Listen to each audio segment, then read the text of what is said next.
কিবা সুধিব নি? আপোনালোকৰ আমগুৰি যে এইটো আচফ আলি যে 6 লাখ টকা লৈছে আপোনালোকক গোটেই মিডিয়াখিনিক মেনেজ কৰিম বুলি। আচফ আলি কি প্ৰুফ কি আছে? গোটেই মেনেজ সি কৰিম বুলি পইচা লৈছে। কেতিয়া লৈছিলে? যেতিয়া আপোনালোকে তাত সেইবিলাক যে হৈছিলে আমিতো কৰা নাছিলো, সি মেনেজ কৰিছিলে। আপোনাৰ প্ৰমাণ কি আছে আৰু আপোনাৰ পাপু বৰগোহাঁই যিটো আছিলে, যিটো পাপু বৰগোহাঁই সি পইচা লৈছে।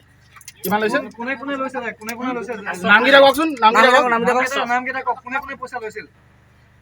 পইচা কোনোবাই বিচাৰিছিল নেকি আপোনাক? আচফ আলি আচফে বিচাৰিছিল। আচফে মেনেজ কৰিম বুলি কথা পাতিছিল আপোনালোকক।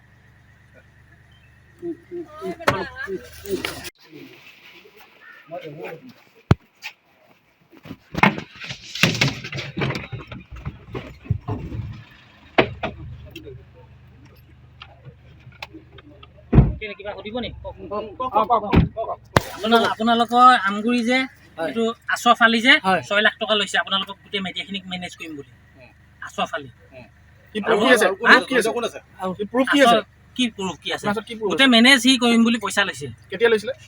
যেতিয়া আপোনালোকে তাত সেইবিলাক যে হৈছিলে আমিতো কৰা নাছিলো, সি মেনেজ কৰিছিলে।